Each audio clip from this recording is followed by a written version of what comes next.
Hi guys, நீங்கள் பார்த்துட்டு இருக்கிறது திருச்சி மாவட்டம் அழுந்தூர் கிராமங்க.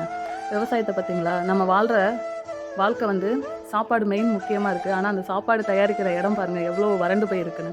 இதுக்கு எல்லாத்துக்கும் காரணமே மழை இல்லாத ஒரே காரணம் தான். இந்த மே மாதம் பாருங்கள், எல்லா நிலமும் காஞ்சு போய் தரிசு நிலமாக கிடக்குங்க.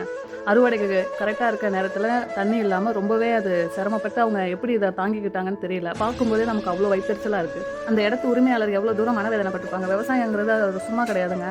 அதை அறுவடை பண்ணி மக்கள்கிட்ட கொண்டு வரதுக்குள்ளார அவங்களுக்கு அவ்வளோ ஒரு உழைப்பு, கடின உழைப்பு போட்டால் தாங்க நம்ம 3 வேளை சோறு நிம்மதியாக உட்காந்து சாப்பிட முடியும். நம்ம அவங்களுக்கு ஆதரிக்கலைனாலும் பரவாயில்லைங்க. ஆனால் ஓட்டு போடும்போது கரெக்டாக மக்களை முடிவெடுங்க, யாருக்கு ஓட்டு போடணும் அப்படின்னு. மக்களுக்கு எது நல்லதோ அதை யோசிக்கிற திறன் உங்கள் எல்லாத்துக்கிட்டையுமே இருக்குது.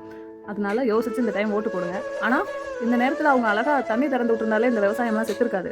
தண்ணி மழை இல்லாத நேரத்தில் தண்ணி திறந்து விட்டா தானங்க நமக்கு இந்த விவசாயத்தை பார்க்குறதுக்கு நல்லபடியாக நம்ம அதை அறுவடை பண்ண முடியும். என்னங்க பண்ணுறது, எல்லாமே கால கொடுவனையாக இருக்குது. பாருங்கள், எல்லா நெல்லுமே செத்து போச்சுங்க.